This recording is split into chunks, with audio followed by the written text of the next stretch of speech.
pirenena manerana ny nosy manaraka indray zao fandaharana izao. Miezaka hatrany ny CENI izara sy ampafantatra ny pirenena tsirairay avy momba ny fahalalana rehetra mahakasika ny fifidianana eto Madagasikara.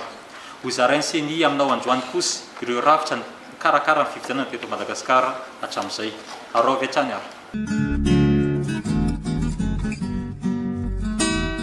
Marina fa ny anteny miram-pirenena izay notariny Norbert Zafimahova no isan'ny tompon'andraikitra voalohany tamin'ny fikarakarana ny fifidianana teto amin'ny firenena. Manamafy ihany koa ny filoha lefitry ny CENI fa hatramin'ny nahazoantsika ny fahaleovantena ny 4 Jona 1970 dia mbola ny fanjakana fohy be hatrany amin'ny alalan'ny ministeran'ny ati-tany no mikirakira ny zotram-pifidianana rehetra izay nifandimpy teto amin'ny firenena. Ny fitondram-panjakana fohy be tamin'ny alalan'ny ministeran'ny ati-tany sy raha tsamangaiky an'izany no namaritra ny datim-pifidianana, nanamboatra ny lisy-pifidianana ary hatrany amin'ny fikirakarana ny voka-pifidianana.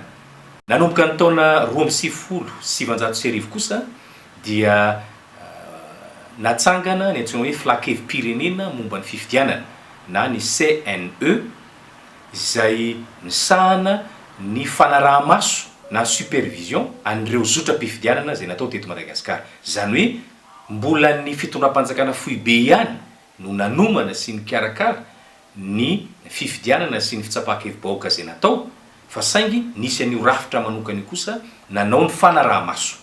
Nanomboka ny taona 2014 dia nomena ny voamiram-pirenena misahana ny fifidianana ny fahefana hikarakara ny zotram-pifidianana eto Madagasikara.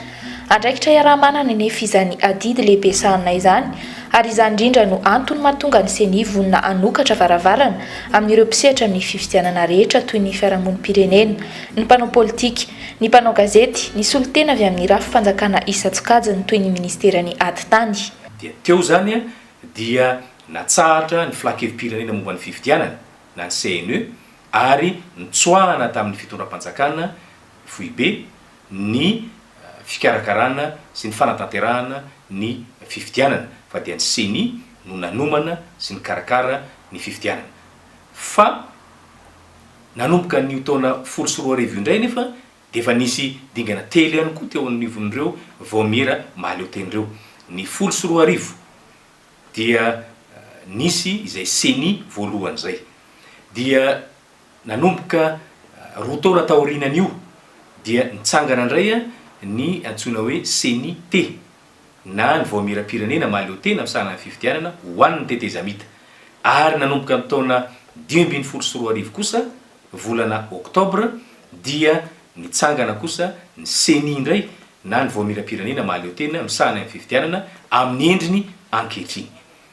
Izay zany ny tantaran'ny rafitra izay mikarakara ny fifidianana. Amin'ny ankapobeny zany dia mikarakara ny fifidianana ny asan'io rafitra io, fa ny fanambarana na ny famaritana ny tety androm-pifidianana kosa dia mbola an'ny fitondram-panjakana fohy be. Randreza Santé-Odor no filohan'ny tantana ny rafitra atao hoe filakevim-bahoaka misahana ny fifidianana na ny CNE ny taona 2014 hatramin'ny taona 2015 izay nahitana mpikambana 7 mianadahy.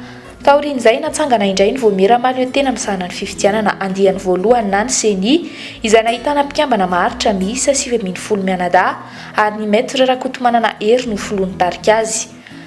Teraka ny faraparan'ny taona 2013 kosa ny andiany faharoa na ny CENI izay nahitana mpikambana 220 mianadahy no tariny filohany Ramatoa Atalaby Adris nandritra ny telo taona.